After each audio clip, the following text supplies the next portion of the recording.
Alors,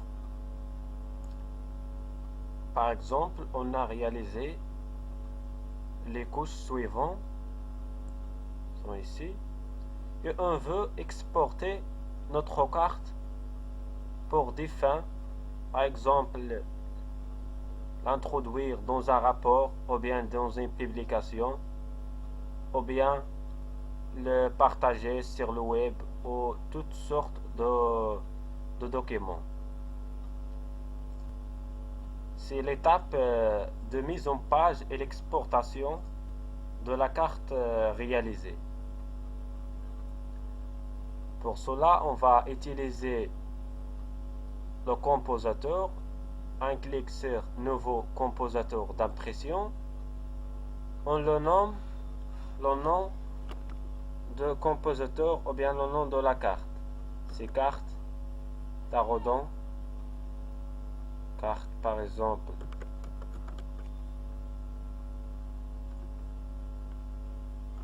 Tarodon.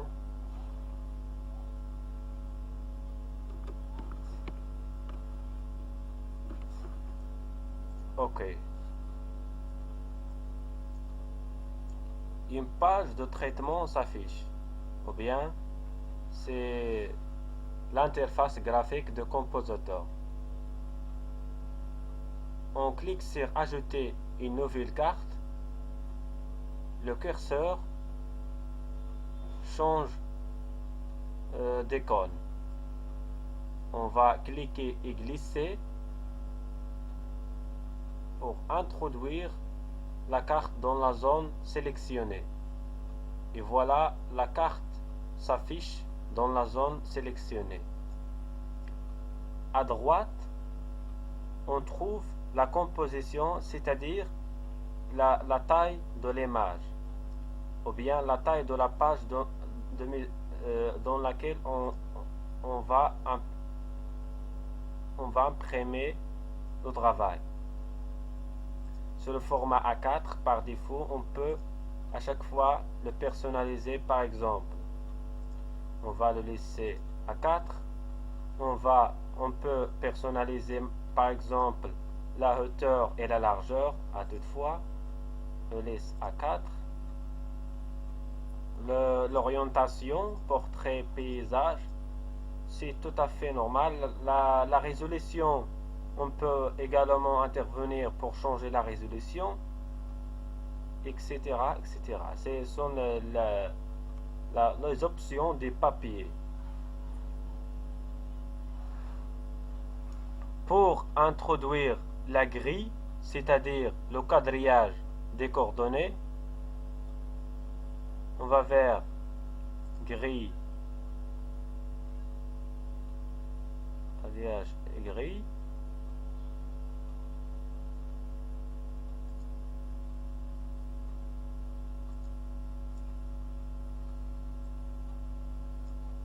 On va vers graticule.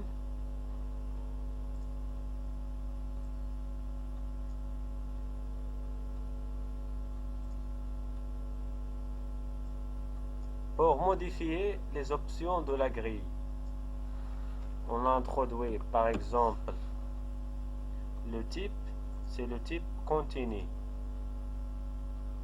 L'unité de la carte, unité des intervalles, c'est l'unité, on va le laisser unité de la carte.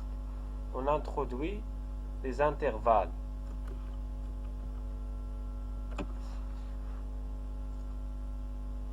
C'est-à-dire les intervalles de x, les intervalles de y,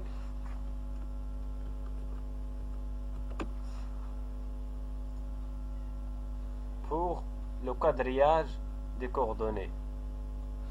On peut spécifier manuellement le quadrillage. Le type continu affiche la grille de type continu, c'est-à-dire un quadrillage de type tableau. On peut à chaque fois le personnaliser. Par exemple, dans quelques cartes on trouve les croix, c'est beaucoup plus mieux, mais à chaque fois on peut les changer. On peut aussi changer affichage des coordonnées. On coche l'affichage des coordonnées pour que les coordonnées s'affichent au bord, à côté, dans les bords de la carte. On peut préciser la précision des coordonnées pour enlever les zéros. On peut aussi intervenir sur la position et la taille.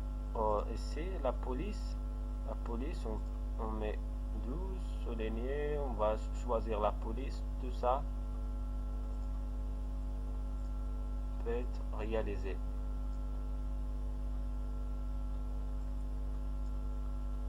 On centre notre carte dans la page A4 et voilà, notre quadrillage a été introduit.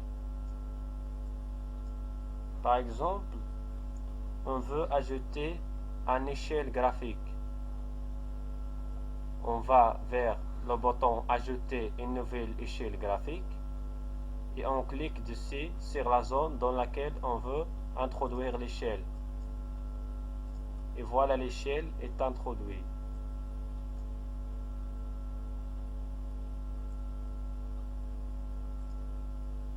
Chaque fois, on peut changer l'unité, par exemple, de l'échelle. L'unité de l'échelle,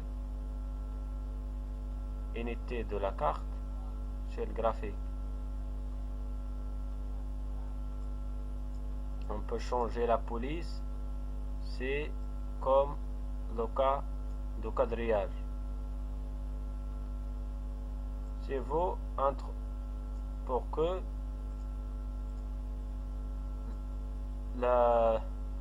l'échelle être bien visible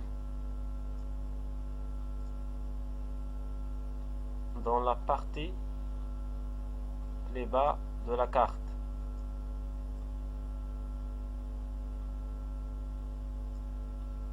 Voilà, comme ça.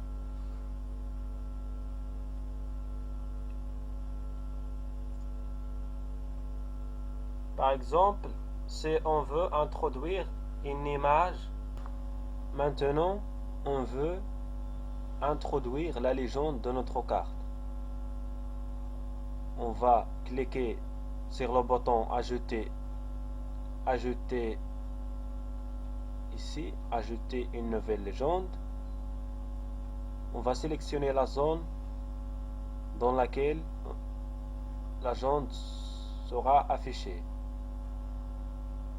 Ça, les propriétés de la légende s'affichent à droite. On décoche la mise à jour automatique et par exemple cette couche des rasters, le fond topographique, c'est-à-dire le fond, on les enlève à travers le bouton de soustraction. Si on veut changer les caractéristiques de la police, par exemple le titre, on va le mettre en taille 20 et en gras. OK, et les autres objets on va le mettre en taille 14 aussi. On va changer le type d'écriture, par exemple.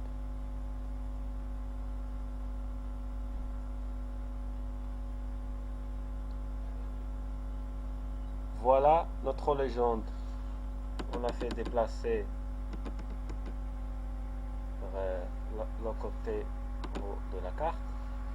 Maintenant, si on veut introduire la flèche qui indique le nord, c'est-à-dire la flèche qui indique le nord dans la carte, on le fait introduire sous forme d'image. Ajouter une image, clique dessus dans la zone.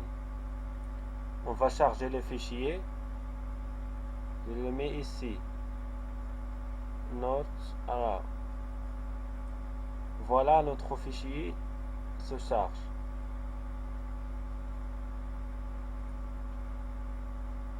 On va changer quelques caractéristiques.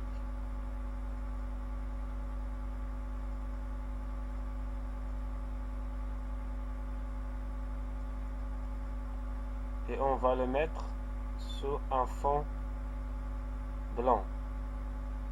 Le déplacer au tout endroit. Voilà la flèche du nord. Presque la totalité des éléments essentiels sont introduits dans notre mise à jour, mise en page. Pardon.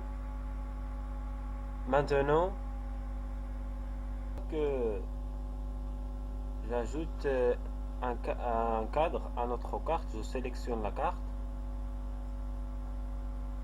et vers le bas,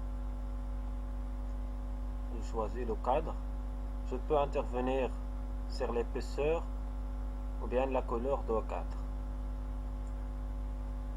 Je descends un peu la légende, je vois qu'elle est au bord. Et voilà notre carte presque finie.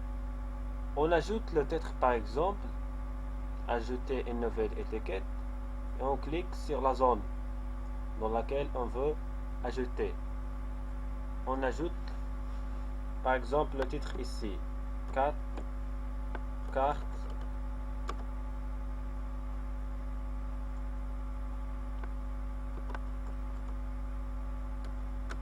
Patsus Amont par exemple.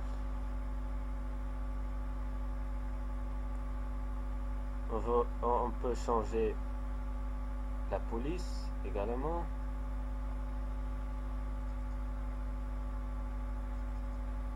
Mais 24 type de l'écriture en gras. Ok, on positionne notre titre sur la carte. Et voilà, notre carte est presque réalisée.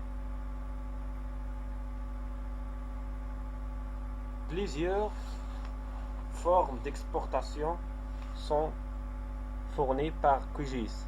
On peut l'exporter sous forme d'image, sous forme de format SVG et sous format de PDF. Par exemple, dans la totalité des rapports, on veut exporter notre carte sous forme d'image. On clique sur exporter sous forme d'image.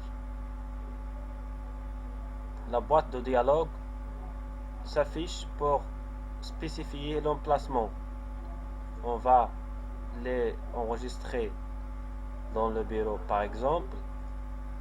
Et ce format GPG ou bien JPG. On va le nommer carte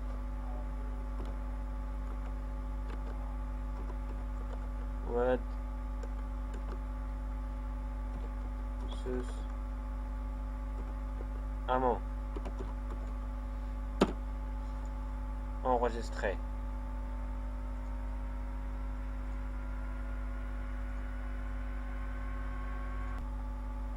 Après, je récupère ma carte sur le bureau. Voilà le format final, presque final de notre carte.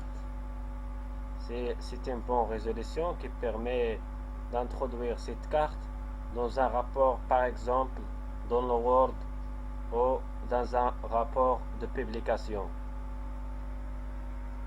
Conclusion.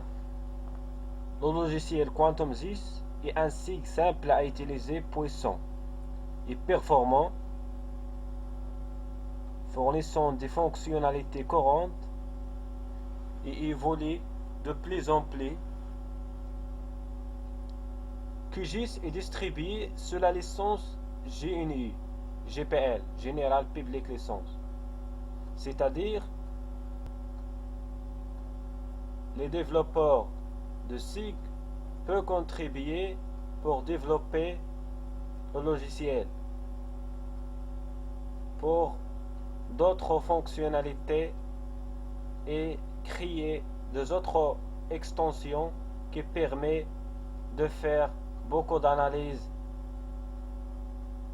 dans le domaine de l'information spatiale et géographique. Cette licence permet aussi aux chercheurs de publier leurs travaux sans aucun souci.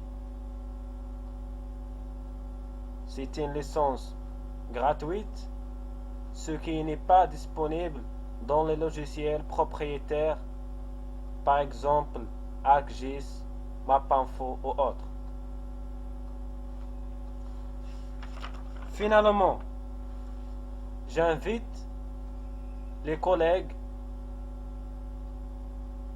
géologues et géographes d'essayer ce outil géomatique puissant et performant. Je vous souhaite bon courage et merci de votre attention. À la prochaine, Inch'Allah.